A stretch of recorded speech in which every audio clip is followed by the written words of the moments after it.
Alright, if you're curious about mixing big, bombastic low end, niching down as a mixer while still building a multi dimensional career, you're not alone. Because I can't wait to question today's guest about exactly that. Working on releases for Fia, Collie Buddz, The Green, and Mike Love, touring with them, doing sound at some of the biggest reggae shows and festivals, in addition to running a studio, and most recently I saw they were at the legendary Dark Horse recording estate in Nashville, Tennessee. Hailing from Hawaii, Noah Cronin is a mixer I had the pleasure of working on the Take It Easy album with, which was Grammy nominated. It was a nice moment in both of our careers we got to share. Welcome to the LoudAF.Club, the podcast where we cut through the noise and go straight to the source. I'm your host, mastering engineer Nicholas Di Lorenzo. Noah, thank you so much for joining me. Thank you for having me. Love to work with you, and this is our first time really talking in a video form, so this is great. Yeah, it's all been via email. We haven't even had a call on the phone, and it's been 3 years. A lot of trust. A lot of trust. It's wild because yeah, they're super special records. I will be open and honest. You were the first mixer I did reggae stuff for. Nice. Well, you did a great job with it. Thanks, man. And jumping into it, it's a very different world of sonic desire. What people want off their records is very different. And the thing that stood Hmm. out to me was every artist and every producer, and because I've had the pleasure of working with much more now since I started 3 years ago, is that they all have a very strong opinion on the low end and a strong opinion about how loud it should be, and they're two things in direct conflict with one another, and as well as that, reggae music has a very beautiful organic live feel to it, especially in sort of the heart and soul of it. So I wanted to like get straight to the thing. This is something I struggle with. How do you manage it?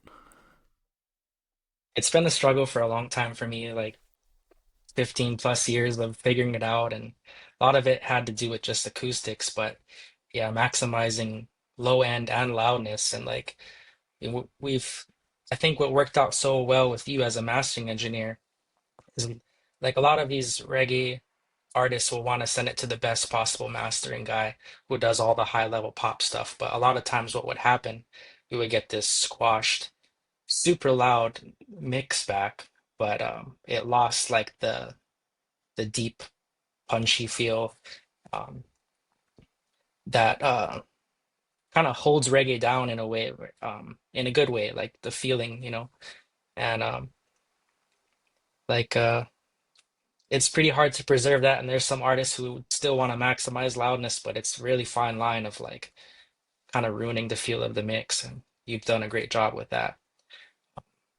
Yeah, thank you. And for yourself, like the Spark It Up mix at the moment, that's been something that came on my studio very early when I moved into the new room. I started blasting that because I could feel that sort of lowest octave. When you're how early on in the process are you with those projects? Are they all produced and then coming across to you as a mixer, or do you have fingers in the pie with the actual sonic decisions or creative sort of palette that gets sent your way for mixing?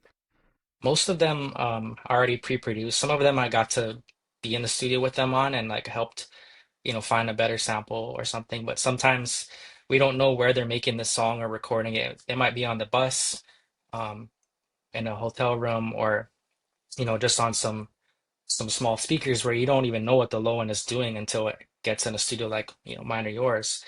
And yeah, it's tricky sometimes because what they're producing and hearing, sometimes they're not hearing the full picture.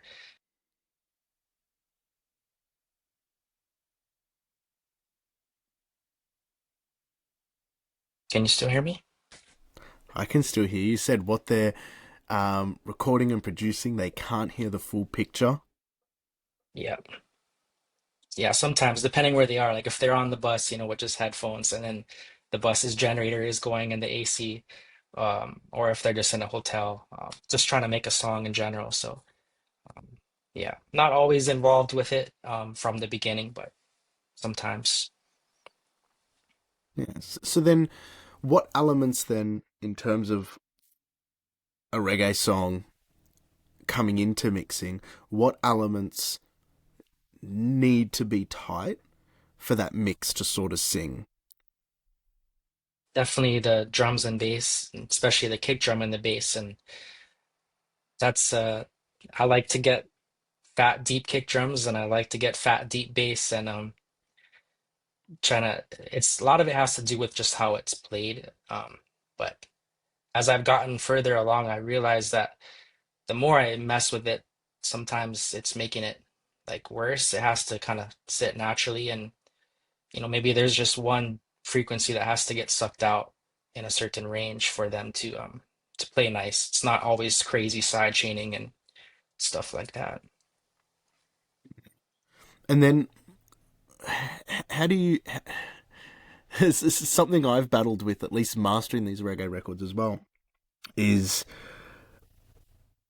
my ears tell me one path forward, so they're like, "This is the technical way. This is the fork in the road you need to take," and then you go to A B it, and it's so far away from the direction of the mix, and it's but then the direction of the mix is like that's the raw creative energy, but then I know, like, as a duty of care, that that raw creative energy won't necessarily translate favorably on every system when it goes out there, and then you're trying to balance it, and it's like, for your ears, what do you allow to take the lead as a mixer? The technical side or the feel side? A little bit of both. Sometimes when I go too much technical, then the artist will come back and like, oh, it doesn't feel the same, And if I go too much feel, then there might be a certain artist, like Collie, for example, he was trained as an engineer too. He will pick out frequencies sometimes, so I have to, um, like, there's certain reggae songs, and even I guess because reggae, some people want it to be vintagey and like, all the kind of defects that make it special, and some want it to be modern and clean. And it's a fine line of knowing what they're really going for. Just because the quality wasn't super high, recording received by me, doesn't mean it was meant to be super cleaned up as well. Um, so Nah, you like latched into something which I was prepared to ask. So Collie's a trained engineer, and I'm curious in terms of like working relationship. He's also like wildly creative. Like he knows what he wants. Um, Vision wise, how do you lead a mixing project to help him as an artist focus on the creative without letting the technical impede that process? So yeah, that way he can leverage you the most as a mixer to bring something to the sound without it sort of just being like, yeah, you get where I'm feeling with this sort of yeah. line? I think a lot of it was I had to build up like a trust with him, and it took a long time for him to kind of let go. Like, because the thing with him too, and maybe a lot of artists are like this, but when he like writes a song, he'll be recording that song all night till 5 in the morning, most likely, most times. And after then he'll fall asleep, and when he wakes up, he'll be listening to that version over and over and over on the headphones, maybe some Sony headphones or something for hours and hours. And he'll take a break and he'll do it again. And I have to kind of do that in a way too when I receive it before I even get cracking on it. But it just took a long time to build trust with him to know that I kind of know what he's going for, and I try to hit it, like nail it on like the first mix at least. That way he's not picking up on like obvious things. Then from there it's just like, oh, can you add a little delay here or at the low end slightly more? But yeah, now when we do mixes now, it's a bit faster, as well as like the live streaming mixing helps a lot too. Um, and sometimes I have to talk him into like not overthinking it too, because they get into the demo-itis as well, and yeah, I'm gonna step back from it. Yeah, that's really interesting. I think I am curious about listening. So he wakes up at or goes to sleep at 5 in the morning after recording it, and most artists will listen to their track a million times before they send it off to mixing. And I would question how many engineers listen to the material as much as the artist has before they start mixing it. Like, I know Mhm. for me as a mastering engineer, I'll have a few passes, get into the zone, and then pedal to the metal. But it sounds like almost like you're trying to build up your ears to have that demo-itis that's inbuilt with the client, so you're both appreciating it on the same level. Or are you hearing problems and already starting to mix when you're listening to it at that stage early on? I'm usually hearing some problems because a lot of it, it's like he'll compress it heavily so that like even the full rough mix is like super limited, so that way it sounds loud and almost finished in his ear. So I have to kind of to deal with that a bit. But it's like I don't know, it's a fine line of like trying to figure out what he was going for. But I'm not the type of person who likes to reference super heavily because I feel like it just throws me off track. Like if at least if I have a reference point kind of in my brain, it's a good start. And um, once I did a couple of mixes for him that he liked, I could kind of have a sense of where it needs to at least be in the ballpark of to start off. But yeah, sometimes I think the artist is listening too much, to the rough mix because there'll be certain ones will get hung up on like the technical parts of it when it's not even mixed yet. All that matters sometimes is like good recording, is the lyrics good, the production and everything, and then bring it to me and then to you. Yeah, interesting, interesting. Yeah, man, I'm just gonna sit on that for a bit because I think everybody's process is really different, and actually that's something that popped into my head. I should have written it down. Is that you sort of have grown a flavor for what certain artists like. And when you're growing that flavor, instead of using references, it's sort of like the things that they pick on or the things that they jump into most often. Like in a list of priorities, I've got like in my head written down what I think would be the top one for reggae artists. But for yourself as a mixer, what are like the top things people lean into and harp on to nail in the mix? I think punchy fat low end and drums and loud clear vocals. If they have nice harmonies, those got to be usually pretty stacked loudly too for most. There's so many different genres of reggae too. Some of the vocals will just be kind of tucked back, but majority of them, if they had lots of layers, they're like almost like pop vocal stacks on like choruses and stuff. So yeah, I would say drums and bass and those vocals, and everything else kind of tickles around that, you know, little flavors on the left and right sides, and giving that space and movement too. A reggae vocalist as picky about the nuances of their vocal, like a little bit of lip smack or a bit of inflection or the vibrato. Because I know with like pop artists, especially vocal centric ones, they will even like mastering stage, they'll hear the littlest mouth click and they will pick up on it.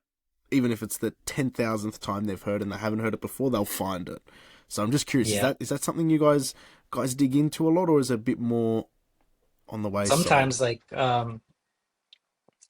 specifically to mention Collie's type of vocal, he's also a producer and he can vocally produce himself. So he would do a lot of punch-ins to make sure certain accentuations of a line are right. And he'll even do something quick like a like a like those little things have to be perfectly lengthed and at the right time. Um, and Because of that, sometimes there also is like clicks and pops that I'll have to go and when I get the vocal, I'll, declick it, and then maybe you're even declicking more that I didn't catch. And also with like certain breaths, certain it's hard because when I go to mix a song and there's already breaths in there and I go to compress it, it's like more. So, but there's certain artists who the breath is part of the performance, and other ones where I want to remove it because it's just distracting. I don't know if he mastered for Mike Love yet, but he's another ineffable artist, but he uses breaths in his performances. Like it's really part of it. So Okay. Yeah, I did yeah, the vinyl stuff for one of Mike Love's re-releases, nice. but cool hack on vocal breaths. So if you get RXD breath, um, and then set it to the delta, so it only plays back the breaths, render it on a separate track, and then debreath the main track. You basically have a channel just for the breaths that you can compress and EQ on its own, separate from the main one. That's cool. And if you're in Pro Tools, you can just render it all offline, so it's Hmm. not doing any processing or taking any CPU. And reverb, delay. It's not that you would distortion, and no, you wouldn't have Hmm. distortion of the breaths, but yeah, you just have it on a separate channel, and I gotta it try won't be that. affected. Yeah, I usually just do like I'll a make clip gain on those manually, but yeah. you can do a clip game, but this basically just takes them all and renders it onto a separate track, and then deletes it off the original one. So that way, Hmm. it's all free game basically. There's many ways to do that. I think actually, what tuning software are you using if you're using any? Melodyne, which I know they have a sibilance targeter. I'm not sure if they have a breath part of it. Yeah, usually Melodyne. Yeah, because I think was Synchro Arts repitch. You can see the gain trace of the breaths and the sibilants as well, and address them individually, which is Nice. interesting and good. But yeah, I find the RX way like so super fast, so like unbelievably quick. Um, I'm gonna try that next. yeah, try it. I'll turn this into a reel or something for the Instagram because people will be like, oh, I want to learn that. So that'll be fun. Um, and you know what's actually something really curious about? So we've spoken about like the creative side, the mixing side, which is important and juicy. Um, but a question I got to ask is, was niching into reggae mixing? Because I went on your website before I went on, before we jumped on, and Noah Cronin mixing is literally, by definition, the modern reggae specialist. So was that always an intention when you jumped into mixing to niche into reggae, or was that a tactical move after the fact? I kind of grew up with reggae because in Hawaii, like that's the most probably one of the most popular genre of music. You'll hear it at the beaches playing on radio. There's three specific radio stations to Hawaii that only play reggae island music, and it's just kind of in our the culture of it, and it's everywhere. And naturally grew a love for that. I love other genres too. The market specifically to survive in Hawaii, doing what we do, reggae will be your most you can actually live off of it here. Um, but Yeah, I just kind of always felt good doing it, and I realized that a lot of the older reggae was what was special about it was that it was through tape and older equipment that gave it character. And as it progresses, you know, artists will do the same kind of old style of like processing and then just hand it off to like a pop level mastering engineer. But I felt like there wasn't a lot of reggae that was using like modern, like real up to date modern mixing techniques with it and still like considering both sides of it, like the natural vintagey kind of vibes you can get out of it while using cleaner processing without it being like a pop mix overlaid to a reggae song kind of thing. And that was my taste that I was kind of going for, and I guess people started to like it over time and kind of just keep going for that. Yeah, because it does like it's how do I put it? It's a very interesting niche because everything you've described is exactly as like my ears understood it before I started working with you, like that older Nice. style on the tape, a little bit more. Not it's not lo-fi because I think lo-fi has a separate definition Hmm. in 2025, but you know, like just more raw and to the meat of it. And then you listen to your mixes and it's like you can hear the performance, but it's presented, like you said, in a modern way. And yeah, that's really interesting. Have you ever I'm assuming you've mixed things outside of reggae, but has it ever been like have you ever yearned to like push your mixing career into other genres specifically?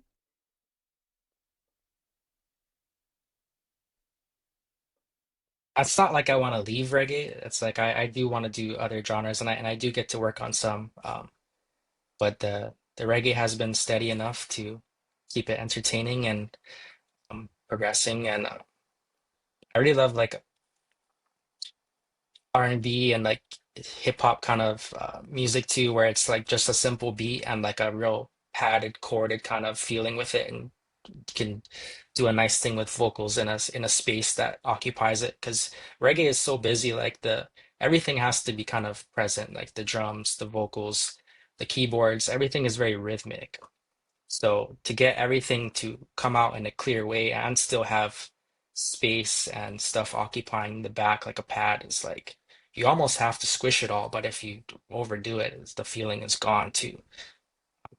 Because as the production styles evolve over time, everybody's tending to add more and more sounds and samples. But yeah. Nice, nice.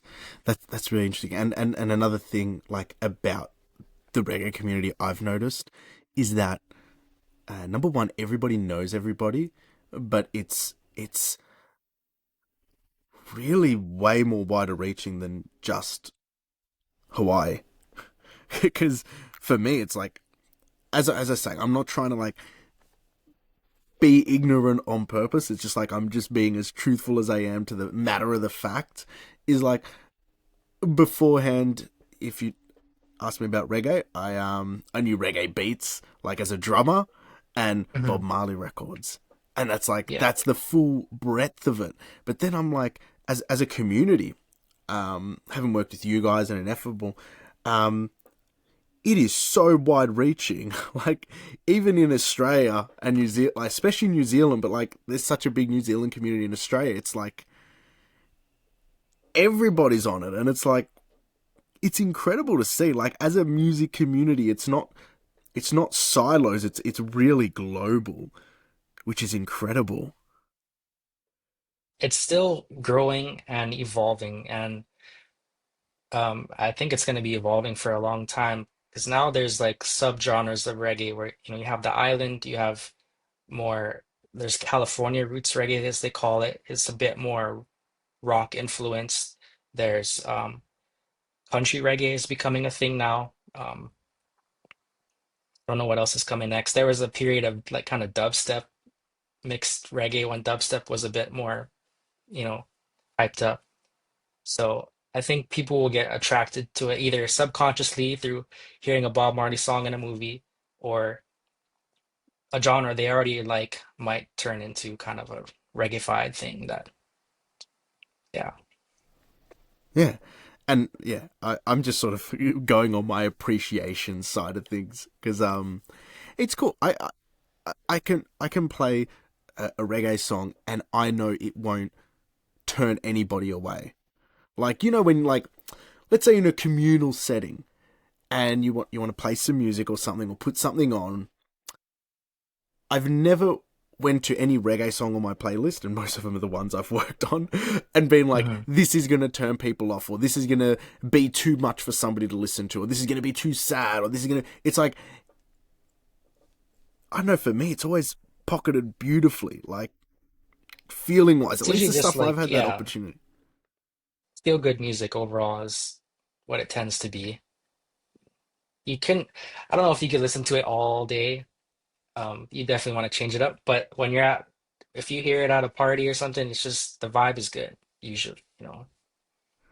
Yeah, and yeah, there's like yeah, I'm always conscious of like how music uh, plays on the emotions of people. And it's like it's a really important part of even just working as an engineer or a producer or even in mastering and understanding like if I drive this low end and I've got like a big E, like think of Boom by Tiesto, if you know that track.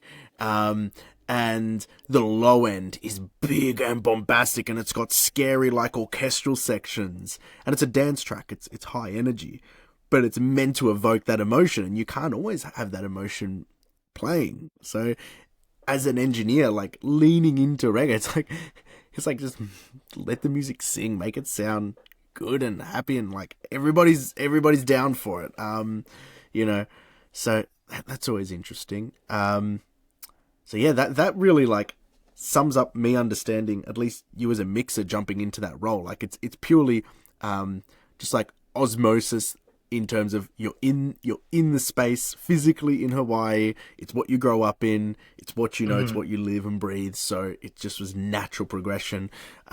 And the reason why I asked that is because I want to get your opinion because I know there's a lot of mixing engineers who listen to the pod who aren't in the same situation where they're in a circle, so to speak, in terms of like in a specific niche or genre. They just love mixing records. They love all types of music, and for some of them, they have great success in mixing everything. For some of them, they're told to niche down, and their fear is that if they niche down, they will lose opportunities. So I'm just wondering what your take on that is. Obviously, that's very third perspective for you because you're in your circle. But what do you think of mixers who are in a position where they're sort of stuck between a wall and a hard place where they're like, okay, well, I need to get more gigs, but I'm being told to niche down and focus on one thing. Have you got any opinion on that? I feel like part of me being in Hawaii, like sometimes I don't know if it's a stigma or whatever it is. It's like, oh, you got to go to LA if you want to make it in the music industry. And so I was always in the thing trying to figure out like, do I really need to do that? Is that the right move for me? But then I'll be in this bigger pool of competition with people who are already doing it at the high levels. And I'm like, what if I can bring that high level to my community and network of, Hawaii musicians as well as the Pacific and reggae genre itself. Um, and I feel like I'm still growing and figuring out where I will be eventually, but I'm happy where I am. And like, I don't, I feel like no matter what the genre is, if you're in a good network and community of people, and like, that's the main thing. And it's funny because a lot of the music I work on, it's not even just people in my state. It'll be New Zealand artists, it'll be reggae artists in California or Florida, maybe some in Europe, and that's all through the internet. And I think it might just be a certain project, no matter the genre, that will be that one that pulls you into other directions, either genre-wise or a network of new types of projects that you never thought you would get before. Um, so yeah, Yeah, I think that's an awesome thing I'm taking away from it is that your mission, so to speak, was to serve your community.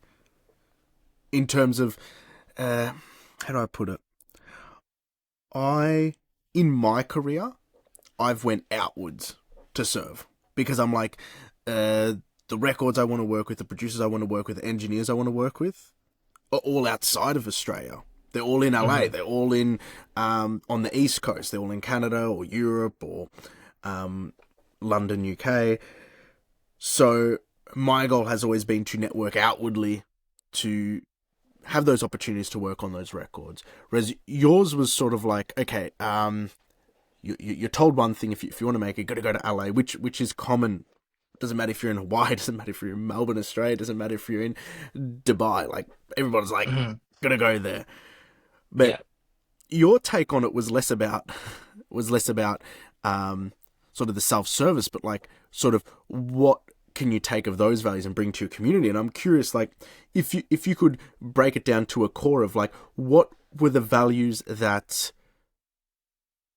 were over in LA in terms of serving on records that you mirrored back in Hawaii in order to present that to the community and go, hey, this is what I'm doing, this is how I'm doing it, and people go, wow, we haven't had access to this, that is valuable to us. Hmm.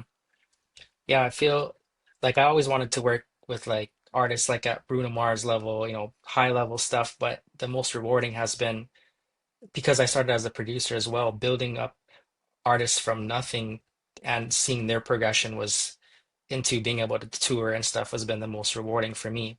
So that I think that also helped me like realize like I gotta help my community um, be the best they can be, and it's been great to be a part of and witness. But yeah, I would say for bringing stuff specifically from like I've maybe been in one or two studio sessions in LA. Everything else I witness from what I see on the internet and perceive, and I've been able to network with certain studio builders there and mixing engineers that um, and learning a lot from people like you too on your channel. I've learned so much, um, but bringing everything from the build of a studio to the techniques to music that I do where I live um, has been the key thing, just higher quality. Um, and I think sometimes people don't know how good their reference point of what good can be. They might not have discovered that yet, like the true. I kind of wanted to bring that to open their mind to what it could be.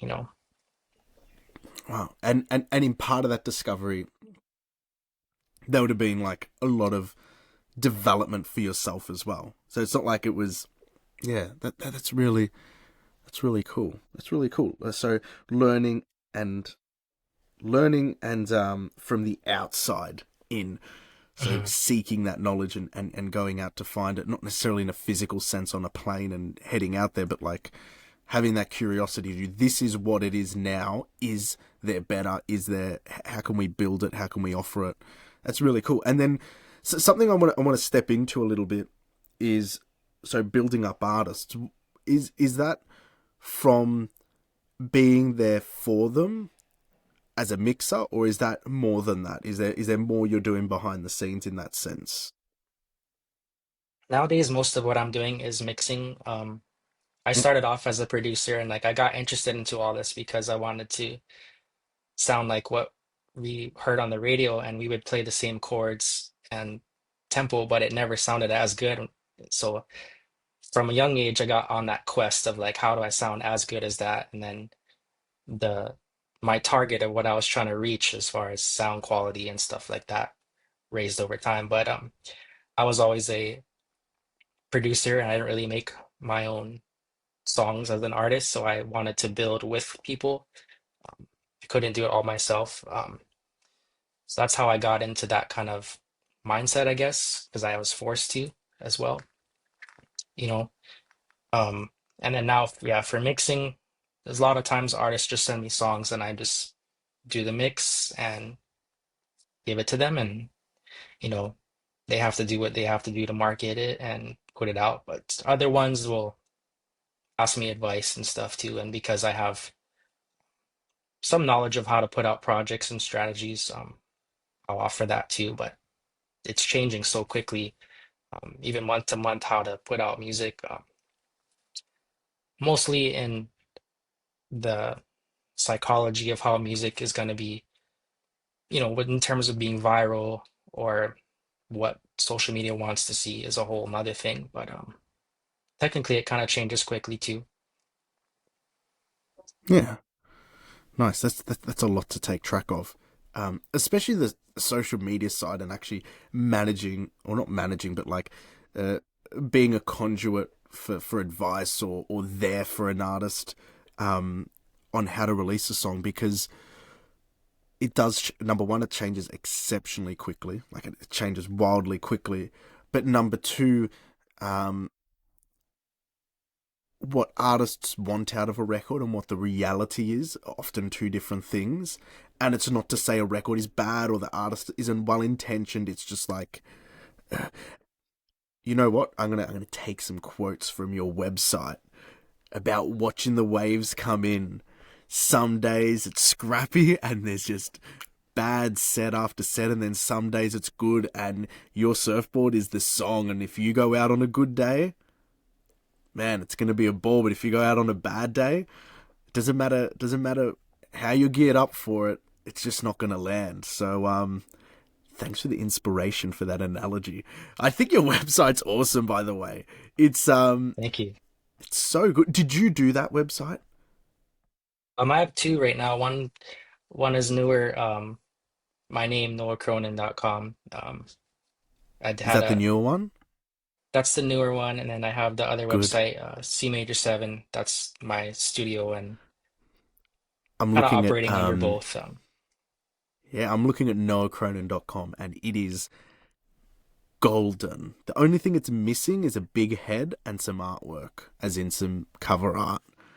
But it's golden. So it says that designed Thank by you. Michael J. Morgan. Oh yeah, Michael J. Morgan. Yeah, he's doing mixing coaching in LA and more so how to operate as a mixing business than teaching you how Nice. to mix.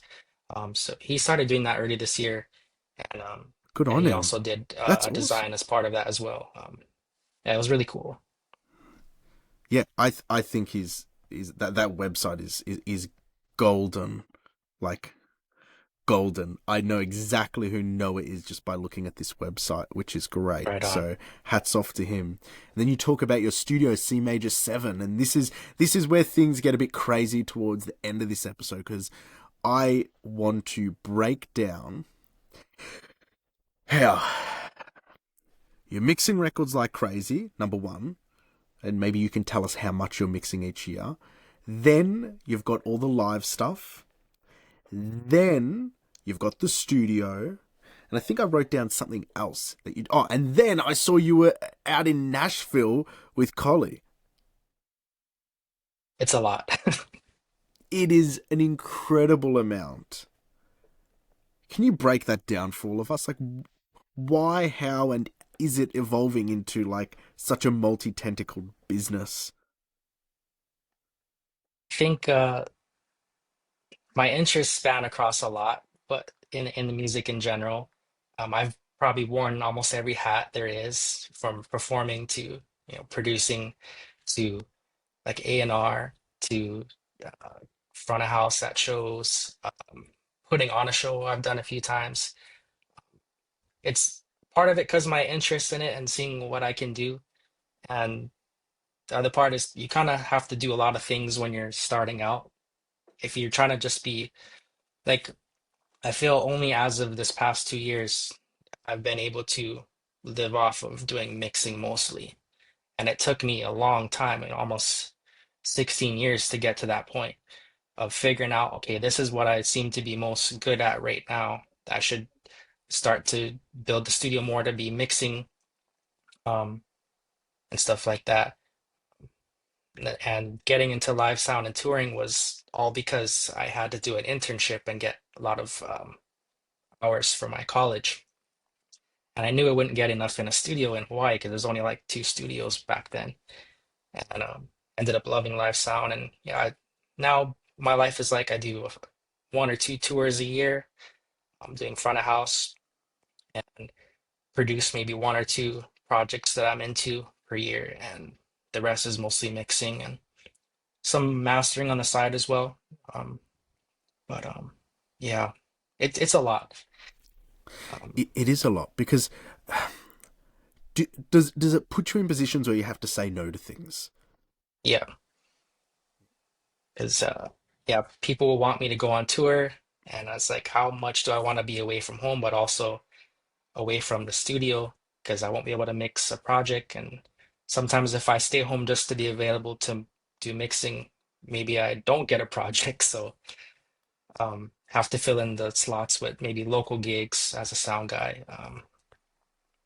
It's really tricky every year, honestly. I can never, at least I know like festivals are booked out almost a year in advance. So if we know an artist that I work with is going to be on there, I know I'll have a gig on that day if I say yes to it. But music is so uncertain and you don't know what's coming next usually.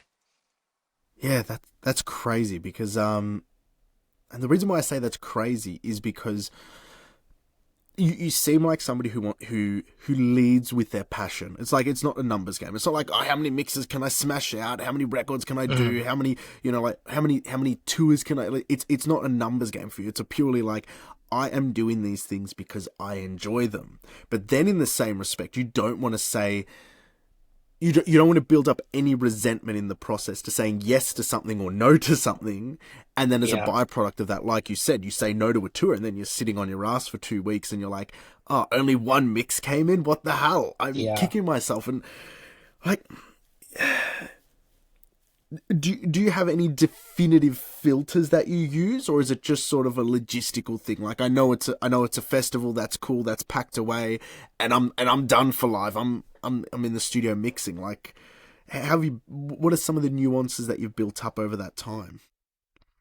Man, every year it's like I wanna like a few years ago I got heavy into touring. I was gone like mo majority of the year. And then, I got married and family getting older. I'm like, okay, now I want to be home more, so I have to rebuild the mixing business to be stronger to afford to stay home. And it's a constant like juggle because like it's all tied into how the economy is doing. If artists aren't able to survive well, they might not be able to afford good mixing and good mastering because they're trying to earn more too. At the same time, we have to earn more to level up our skills and our equipment. This is the first year, especially since I did that mixing coaching earlier this year, of like figuring out numbers of how many mixes I should aim for per month based on my goals and kind of having a system to keep track of how many I'm doing per year. Up until this point, it's just been I've been wondering what's coming next since 2012, and Yeah. it's So definitely scary. But yeah. So can I delve into that? What is the mixes amount you got to do each month? How many mixes make it make the Noah Cronin machine keep turning? um, I think we figured out it's between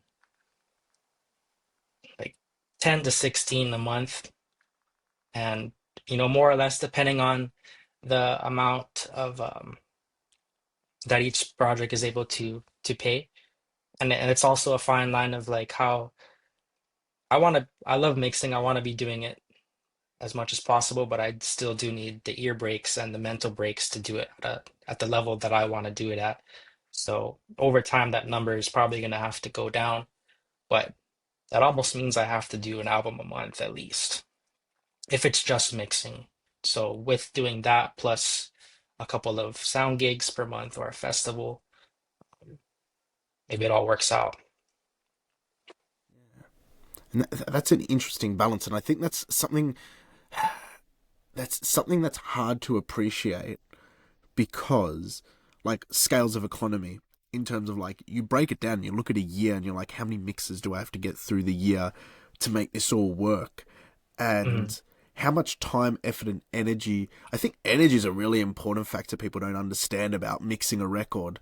Um, is that you give so much of yourself to it. It's not just like when you sit down, get your balance, get everything tuned in.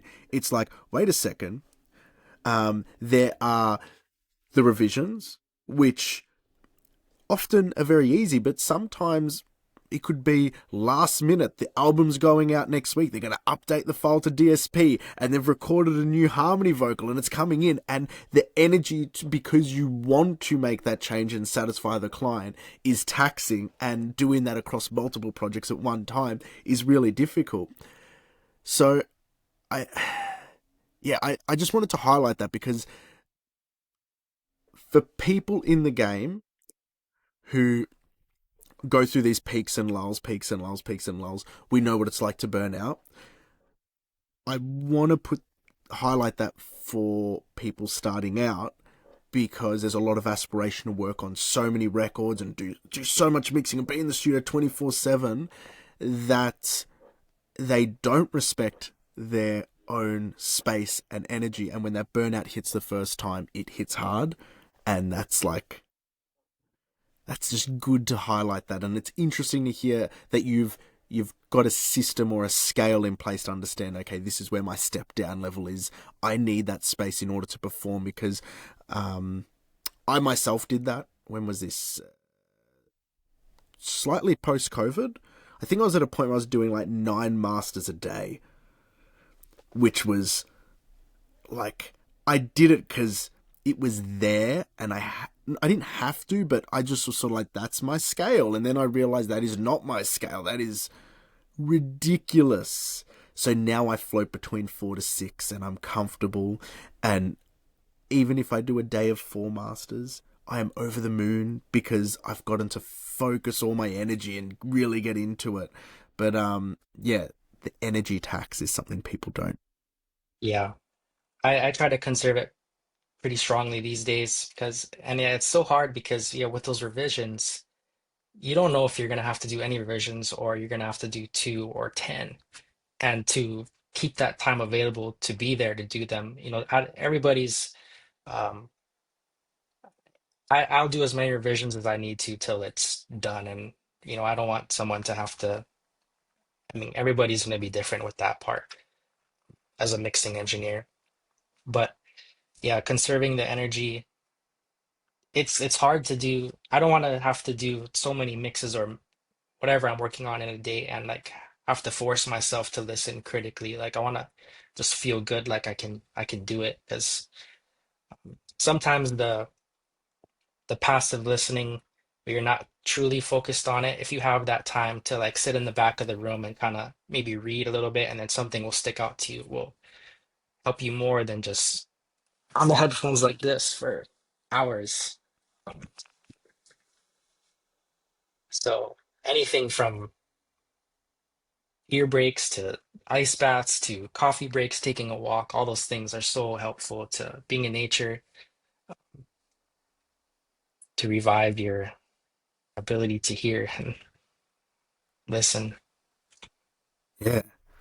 No, that's very important. I'm happy we sort of scraped in on that side of the business of it, because yeah, that's really killer. But yeah, man, that's pretty much what I really wanted to dig in with you with. Like, it was the sound, navigating the sound, niching down, and yours is a super organic and nice story, and then also just having a career that's really multi-dimensional with so many different branches. No, is there anything you wanted to add or discuss or jump into? Um, I'm not sure, but definitely like there probably was very few specific. We didn't talk about plugins in this whole video. I think except for No. RX, deep breath, and I think a lot of, especially like when you watch like Mix with the Masters, I see people starting to get mad that they're kind of talking more philosophical and energy and things like that, and I think the people starting out don't always want to hear it, but they don't know that they need to hear it and understand it, and yeah, I think that's pretty important to highlight. Um, it's not always about having all the plugins in the world and stuff like that too. But yeah, That's amazing. That's beautiful, man. Because yeah, that's a really good palette. I look, the plugins are important when the plugins are important to discuss, for me, I just wanted to delve into your world because it's something I've been on the peripheral of. Like, I've been on the records and working with you, but like, I'm not in that. I'm not on a tour bus with you. I'm not going to these shows. The culture I didn't live and grow up with. I've just come to appreciate it through the work.